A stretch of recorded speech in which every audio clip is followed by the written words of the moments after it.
is Johnny Scott, and I am a senior pastor at a church in Tampa, Florida called Generations Christian Church. I'm excited to have the opportunity to do this little teaching session with you on emotional intelligence, not just because I'm a senior pastor and I do care about these things. I think that this is in God's Word. I think the Bible has something to say about this, but I think this is super important for, just anyone who expects to have a job one day, or wants to be married, or wants to do anything significant in their life. I think it matters that much.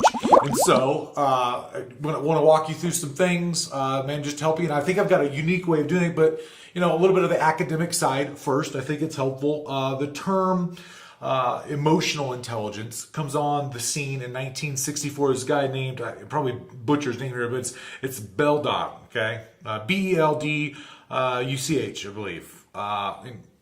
You got to know this guy because it just lays dormant. I'm telling you, like 20 years ago, I go to college, 1995, and a guy named Goldman's writes a book that comes on the scene. It's poo-pooed in the scientific community. And for 20 years, for a long time in my professional career, emotional intelligence isn't talked about. Okay, so terms brand new in 1964, gets a little bit of prominence with a new book in 1995. But if you go to Barnes & Noble today and look for a book on emotional intelligence, there's tests, there's improvements, this is a broad topic. It's talked about a ton. It's a really big deal now. And, it used to be all about your IQ. Just how intelligent are you? But we all know that there are people that, even in school, if that's been your background to this point, or if you've got a part-time job, you can have someone that's super, super, super smart, but when the boss leaves the room, he's not like, hey, the smartest person, you're in control, make sure nothing happens. It really is the person who has the most emotional intelligence, many times, that's going to have that opportunity to lead or to advance in lots of different ways. So, I want to say this. I hope that this matters to you and that you really engage deeply with this content. Little anecdote story here. I oversee a team of about 40 people on the staff that I work with at our church, and then hundreds of volunteers past them. And there's one guy named Zach that known Zach a while. Zach is this guy that has almost a savant in some areas of emotional intelligence and sensing things. We're going to go through some of, the specifics of emotional intelligence, but Zach's story is this. Zach can walk into a room and there's maybe 20 people in the room, and Zach could say, hey, you right over there in the corner. Why are you mad? You say to Sally, I'm gonna make up a name. Sally says, I'm not mad at all. I'm not. Why do you think I'm mad? All the while, on the inside, Sally is thinking, how does Zach know that I'm mad today? I didn't tell Zach I was mad. No one else in the room knows I'm mad. 9 times out of 10, when Zach walks into the room, he looks around the room and he'll come to me like, hey, what's wrong with Sally? So nothing wrong with her. Sally comes up to me later. She's like, how does Zach know that there's something wrong with me? And 9 times out of 10, when he senses it, he's aware of it. He's got that high EIQ with all of the things going through. He gets that there's something wrong with Sally. He picks up on those nuances, those things that other people are missing. Other people don't know. And because of that ability, Zach's impact in our organization, Zach's ability to perceive things, Zach's ability to lead are greater because of his EIQ, emotional intelligence quotient. And so I would like to use a really fun way to talk with you about EIQ using a TV show that I'm not aware of. I don't know if you know this TV show or not, but the show is called The Office. Now, whether or not you've seen The Office or not, we're going to go through. We're going to go through 5. Some people would say there's 4, but 5 major parts of EIQ and relate them to different characters on The Office. Whether you've seen the show or not, you'll still be able to get the content. If you've seen the show and you understand these characters, you're going to love it. So I give to you EIQ with The Office. All right, so here it is. There are 5 components of emotional intelligence that I really want to kind of zero in on. And so here, and I'm going to put them on the screen for you so you can get them. Self-awareness would be one. Self-regulation would be another one. Number 3 would be motivation. Number 4 would be empathy. 5, social skills. So here's, I'm going to put the screen up so you can see this content, get this down in your notes. You're going to want to write this down. Some people might argue that there's 4, 2 or 1. A lot of people would agree that, okay, here they are. Here are the 5.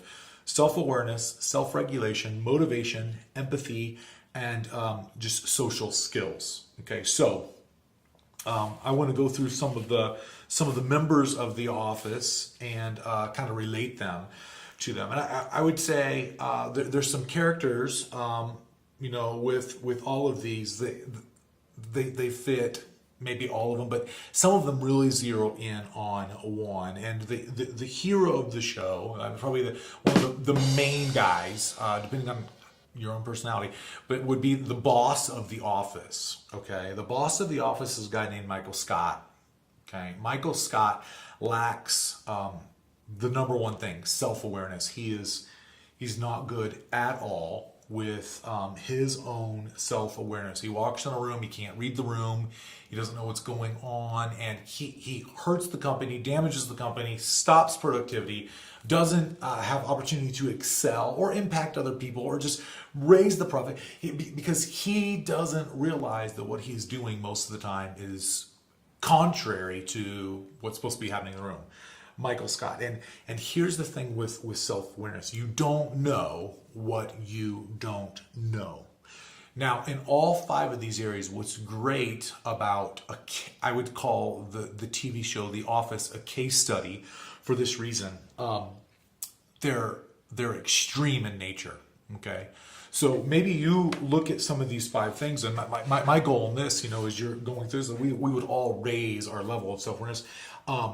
Because they're extreme in nature, they're pronounced. Okay, they're drastic, and if these things are smaller in us, maybe we look at a character that doesn't have situational awareness or self-awareness in a situation, like Michael, and say, well, that's not me. But if we have just a little bit and we could decrease that would be helpful. And so Michael doesn't know what other people know about him. He's kind of in his own little world acting it out. His self-awareness is extremely low.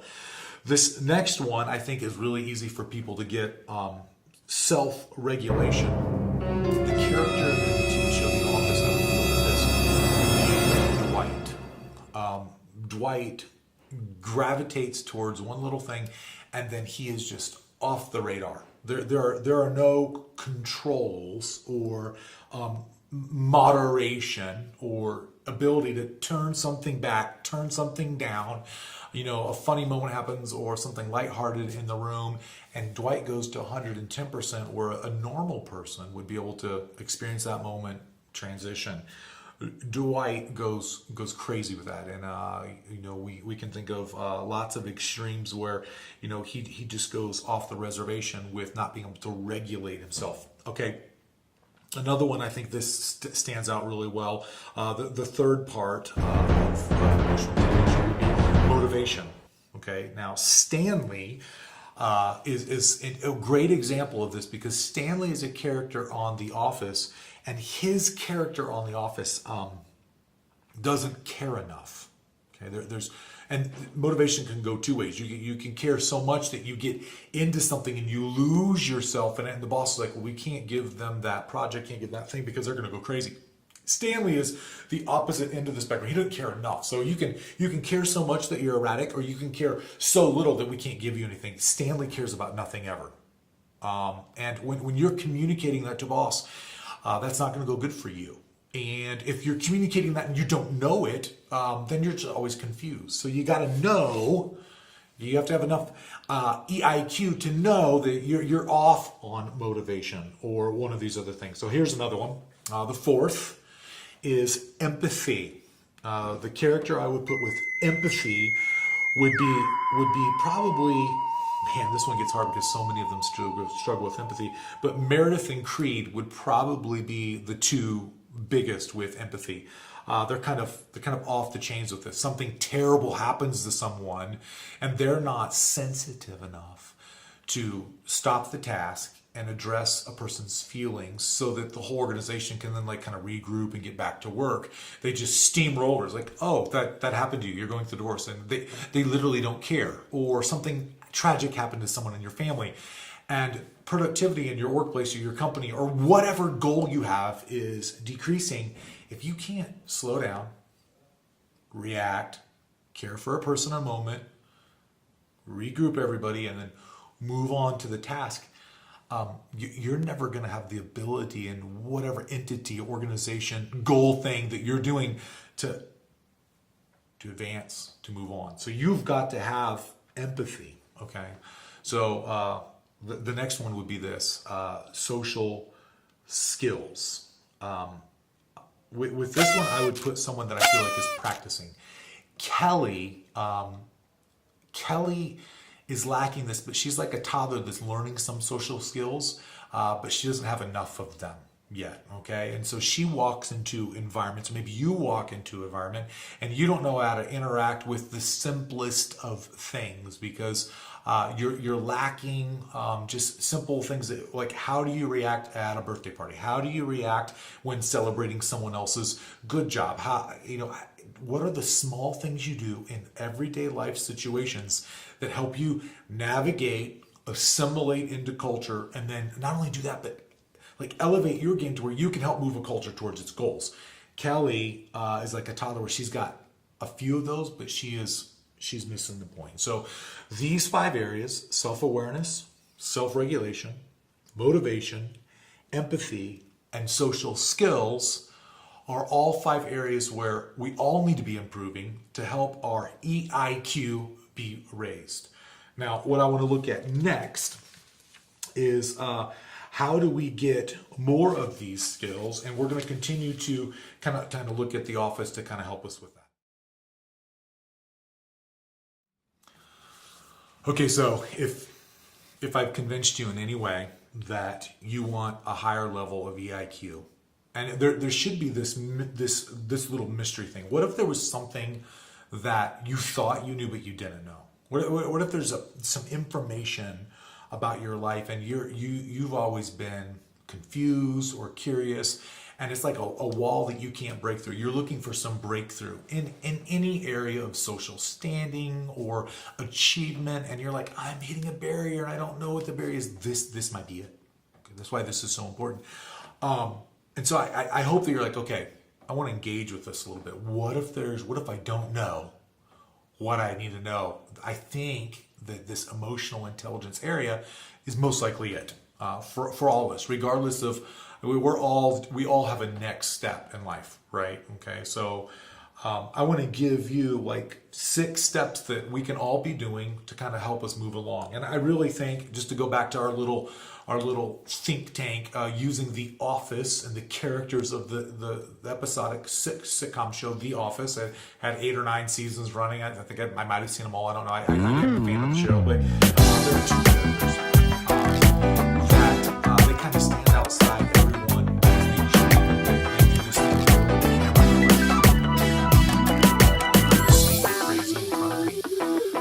Jim is probably the real hero of the show, where he is always experiencing these people that are at the extremes of lacking emotional intelligence, right? And he looks at the camera and he's got that famous Jim look where he's just like, I can't believe I'm experiencing this. I can't believe this is happening right now.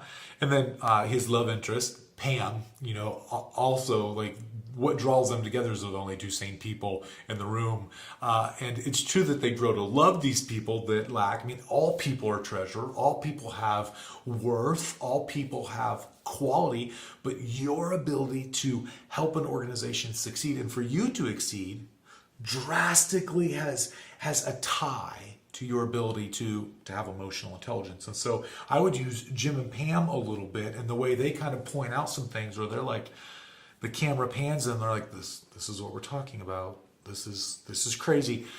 Maybe to help us cue in. So I would call this the Jim and Pam 6 steps to raising our emotional intelligence. bar. The first one is this. Just take a moment to reflect on your emotions, evolving struggle, confusion, difficulty in whatever situations you find yourself in, hitting a wall. And as you reflect upon your emotions dealing with that, anger, resentment, there are things that are stopping you from being an impact player in your context, okay? And I think if you just pull into the thing that maybe you normally push away from, naturally, like, I don't want to do that causes me. And if you push into that, say, I'm just going to take some time to like intentionally reflect on this, it's going to be step one that's going to lay the groundwork for this being good. The next thing is this: practice observation. Post encounter. Maybe it's something that happens in the classroom. It's an interaction just with one other person, someone you like. Somebody, like, step back and just take maybe paper, pen, and write out some observations of like, what are some things that when I think back on that were going on that maybe I missed in the moment. Kind of replay in your mind. Write out some observations. So reflect, make observations. Now here are some things to start to do in the moment. Use the pause. All of the characters that struggle with all of the 5 things that we discussed don't stop. They use their same reaction all the time. The same reaction that they always use, just insert that, insert that. That is their constant reaction they're always using. Do this. Pause. Practice pausing where you would normally do your natural reaction. Give it a beat. That's going to allow you some time to do the 4th step, which is this. Why is this scenario happening around you? So you put yourself back in the same scenario that you're always in. You're going to start to use some of these tools. You've been reflecting on your emotions. You've been practicing post observation. You pause. Why is this happening right now? That's what you're going to do in the pause. Explore the why, and then you're going to do this. You're going to. Maybe if you took offense to something that would cause you to react in one of these ways, react with wrong motivation, not empathy, not regulating yourself, not being aware, not putting a social skill in place. And what you do is you pause, explore the why, and then you don't take your normal offense. What that's going to allow you to do is have a new outcome, okay? Not be offended, calm a situation down, raise your IQ. If you do all of those 5 things and then continue to do number 6, practice that, I think any person in any context trying to raise their EIQ is going to see a benefit there. So reflect, practice observation, use a pause, explore why is this happening, don't take your normal offense, and then repeat that practice. I think you're going to raise your social IQ. I really hope and pray that this blesses you in whatever endeavors you are in life, and that you dive into this. There are tons of tests you can take out there. There's tons of books you can read on this that explore deeper. I hope this is getting your interest. Pete, this key, this EIQ, where you're at, is going to be the key to you advancing